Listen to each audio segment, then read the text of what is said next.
Hello everybody, welcome back to this channel one more time. And today I have brought a free new lesson with all of you, and in this video I'm giving you a chance to guess the lesson which I will deliver today here. So I'll be forming some sentences and please guess कि कौन सा lesson मैं आज आपको deliver करने वाला हूँ. So examples, I'm just sharing some of these sentences here. You should work hard. Everybody should watch my video to learn English. He may be wrong. It might rain today. You must work hard. I used to play cricket. When I was a kid, I would sleep a lot. I'll go there. He shall come here. So, can you guess which lesson is today we are going to have in this video?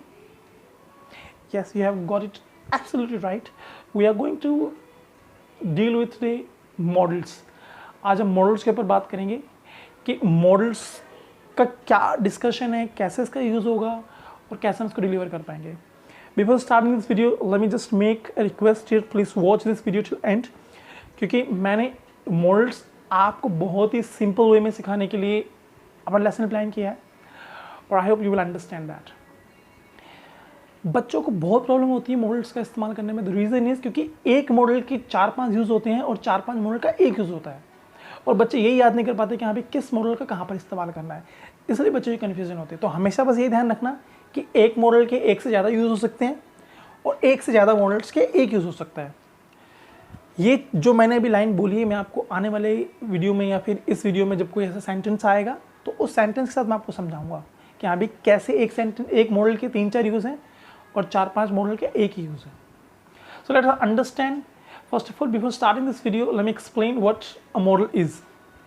देखो, जो model जो होता है ना, वो हमेशा speaker के mood की बात करता है कि स्पीकर का मूड क्या है और मूड में कौन कौन सी चीज़ें आती हैं उसके बारे में बताता हूँ. मूड में आप इंक्लूड कर सकते हैं suggestions, advice, obligations, duty, possibility, capacity, ability, wish, prayer, determination, threat, promise. तो इस तरह की चीज़ें आप इंक्लूड कर सकते हैं, ठीक है, क्योंकि सारे मॉडल्स इन्हीं के ऊपर डिस्कस करते हैं, इन्हीं के ऊपर बात करते हैं. आज मैं आपके सामने 3 मॉडल्स पढ़ाऊंगा and they are should, must and ought to. इन तीनों का इस्तेमाल बहुत हद तक सेम है, आसपास इनका यूज़ होता है. सेकेंड थिंग, जो हिंदी ट्रांसलेशन के साथ बच्चे सीखते हैं उनके लिए भी इजी रहेगा, क्योंकि अगर आप नॉर्मल इनकी हिंदी लिखाने बैठोगे तो तीनों की हिंदी सेम आएगी बट सेंस अलग होगा, ठीक है. उसको हम एग्जाम्पल से समझेंगे. तो सबसे पहले हम बात करते हैं शुड की. शुड का पहला इस्तेमाल होता है अगर आप किसी को एडवाइस दे रहे हो, सजेशन दे रहे हो, तो आप शुड का इस्तेमाल करोगे. एग्जाम्पल है, आप किसी को एडवाइस दे रहे हो like you should work hard, you should study, we should go on time, we should not waste our time. So ये सारे के सारे एडवाइस और सजेशंस के ऊपर बात करते हैं. सो शुड का पहला इस्तेमाल क्या हो गया? सजेशंस और एडवाइस. इनकी हिंदी निकालोगे आप, आपको समय पर जाना चाहिए, खाना चाहिए, पीना चाहिए, सोना चाहिए. शुड का जो नेक्स्ट यूज होता है वो होता है आपका ड्यूटी और ऑब्लिगेशंस. जब किसी को अपनी ड्यूटी परफॉर्म करनी है या फिर ऑब्लिगेशंस परफॉर्म करने हैं तो वहाँ पर हम किसकी बात करेंगे? शुड की बात करेंगे. जैसे कि एग्जाम्पल इसकी हो गया, you should stand by your brother, he should be present here, promises should be kept. तो ये तीनों के तीनों सेंटेंसेस कहीं ना कहीं ड्यूटी और ऑब्लिगेशंस के ऊपर बात करते हैं. शुड का नेक्स्ट यूज होता है आपका जब हम किसी भी पर्पस की बात करते हैं. Example, walk carefully lest you should fall down. संभल कर चलो, कोई गिर ना जाओ. Next example, hurry up lest you should miss the bus. जल्दी करो, कोई बस ना छूट जाए. सो इन दोनों सेंटेंस में कहीं ना कहीं पर्पस की बात हो रही है. तो शुड यहाँ पर्पस को रिप्रेजेंट कर रहा है, जैसे कि यू शुड फॉल डाउन और यू शुड मिस द बस. ओके, कहीं ये ना कर दो. So this is the purpose here. So should का इस्तेमाल यहाँ खत्म होता है. So now let's go for the next model which is must. देखो, जो शुड और मस्ट बहुत हद तक सिमिलर है. मस्ट चीज़ों पे एम्फसाइज ज़्यादा करता है, बातों पे जोर ज़्यादा देता है, इंसिस्ट करता है. अगर आप बोलते हो कि आपको जाना चाहिए, यू शुड गो, आपको अवश्य जाना चाहिए, यू मस्ट गो। जब आप बातों पे जोर दे के बोलने लगते हो तो आप मस्ट का इस्तेमाल करते हो। जैसे कि हमें समय पर उठना चाहिए, we should get up on time, हमें समय पर अवश्य उठना चाहिए, ज़रूर उठना चाहिए, we must get up on time. Okay, so must कहीं ना कहीं जब बातों पे इंसिस्ट करते हैं, so इसको मस्ट को डिटेल में समझते हैं कि इसको क्या क्या यूजेस हैं। मस्ट सबसे पहले नेसेसिटी और ऑब्लिगेशंस के ऊपर बात करता है, ठीक है, जो शुड की जगह इस्तेमाल होता है। Example, you must follow the instructions, I must stand by my brother. So ये ड्यूटी और ऑब्लिगेशंस की भी बात कर रहा है, जहाँ पर इंसिस्ट किया जा रहा है बातों को, ठीक है। मस्ट का नेक्स्ट यूज होता है आपका जब हम ऑर्डर ऑफ द स्पीकर, जब स्पीकर कोई ऑर्डर दे तब हम किसके इस्तेमाल करते हैं, मस्ट का इस्तेमाल करते हैं। Example, you must not leave now, they must not play here. So यहाँ पर स्पीकर ऑर्डर कर रहा है, speaker is ordering that the people should not do और like perform this activity here anywhere.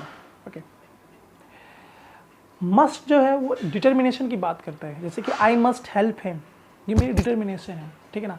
I must get a government job, I must be an entrepreneur, okay, you must be a businessman. So when you talk about the determination, आपका दृढ़ निश्चय, so there you have to use must. This also talks about strong possibility, ये strong possibility की बात करता है, ठीक है, मे की जगह पे। एक एग्जाम्पल लेते हैं, अब जितने भी वर्किंग बंदे हैं, जो लोग काम कर रहे हैं, ठीक है, तो वो ओवरऑल 12, अगर मैं किसी भी टाइम की बात करूँ 9 से 6 बजे के बीच की कभी भी बात करूँ, सो वो ऑफिस में ही होंगे, ठीक है। तो जैसे कि मान लो मैं 12 बजे की बात करता हूँ, मेरा भाई ऑफिस में है, ठीक है ना। सो मैं बोलता हूँ कि it is 12 o'clock, my brother must be in the office. 12 बज रहे हैं, वो ऑफिस में होगा, तो ही मस्ट बी और my brother must be in the office, ये स्ट्रॉन्ग पॉसिबिलिटी है कि वो ऑफिस में ही होगा। नेक्स्ट एग्जाम्पल लेते हैं, मान लो शाम को 8 बजे हम सबकी मम्मा खाना बनाते हैं, रात को डिनर प्रिपेयर करती हैं, तो आप कैसे बोलोगे, it is 8 PM, my mother must be cooking food. शाम के 8 बज रहे हैं, मेरी मम्मी खाना बना रही होगी, तो स्ट्रॉन्ग पॉसिबिलिटी कि वो बना रही होगी उस टाइम, ठीक है, क्योंकि हमें पता है कि 8 बजे वो खाना पकाती है। Is that understood? जब भी आप नॉर्मली स्ट्रॉन्ग पॉसिबिलिटी की बात करेंगे तो आप मस्ट का इस्तेमाल करेंगे। नेक्स्ट ये बात करता है डिडक्शन की और इन्फेरेंस की। Example, he has a big house, he must be rich. तो अंदाज़ा लगा रहे हैं उसके पास बड़ा घर है, अमीर होगा, ठीक है ना। He wears new clothes daily, he must be earning good amount. She reads a lot, she must be scholar. So आप इन्फ्लुएंस कहीं ना कहीं अंदाज़ा लगा रहे हो, कैस कर रहे हो कि हाँ उसकी एक्टिविटी ये करता है तो उसके चांसेस ये हो सकते हैं। ओके, सो ये थे मस्ट के इस्तेमाल। Now let's talk about ought to।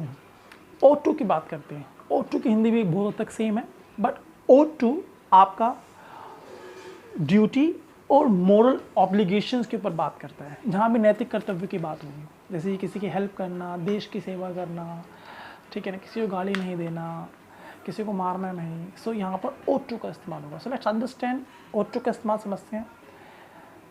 Some examples, you ought to serve your motherland, we ought to obey our parents, we ought to follow the traffic rules, we ought to follow the instructions given by our trainers, instructor, anybody.